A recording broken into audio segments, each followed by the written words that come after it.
See, let's look at the impact on China.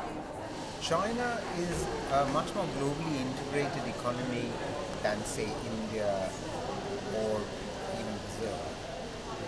What do I mean by that? Its exports to GDP ratio are actually between 35 to 40% of GDP in China, as compared to India, where it's between 20 and 25%. So naturally, a global economic crisis and a global collapse in demand is going to impact China more. And that's why you've seen a decline in GDP of 2 percentage points in the most recent year. So the decline in exports has meant that obviously employment in export-oriented industries has significantly contracted. Now, the figures mentioned in the conference were that there were estimates vary between 10 to 20 million people losing jobs, especially in export-oriented industry. Compare that to India, where direct job losses probably do not exceed 1 million. Though one should add that, of course, there are sort of downstream activities which are likely to be impacted in India. But nevertheless, because the export orientation of the economy is much lower, the impacts are lower.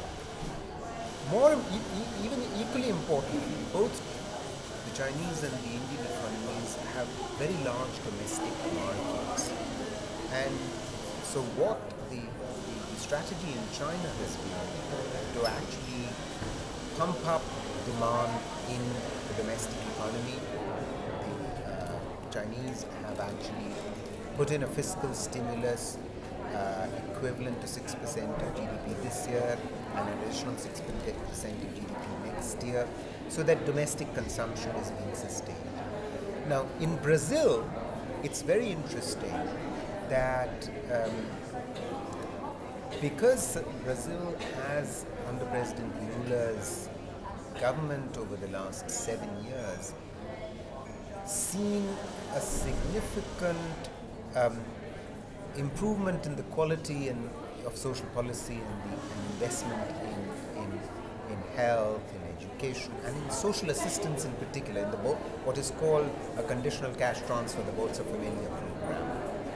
The result of these investments in Brazil, under the leadership of the Partido de los Trabajadores, which President Lula is the head, has been that unemployment post-crisis has actually tended to decline somewhat.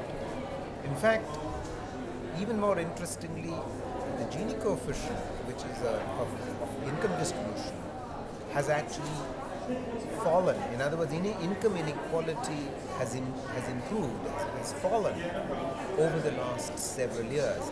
Brazil still remains one of the most unequal countries in the world. Gini coefficient 2 years ago was still 0.59. The interesting thing is that actually fallen to 0.52. One of the reasons is precisely the social transfers that have been taking place, which have allowed income distribution to improve and domestic consumption to be maintained even during the global economic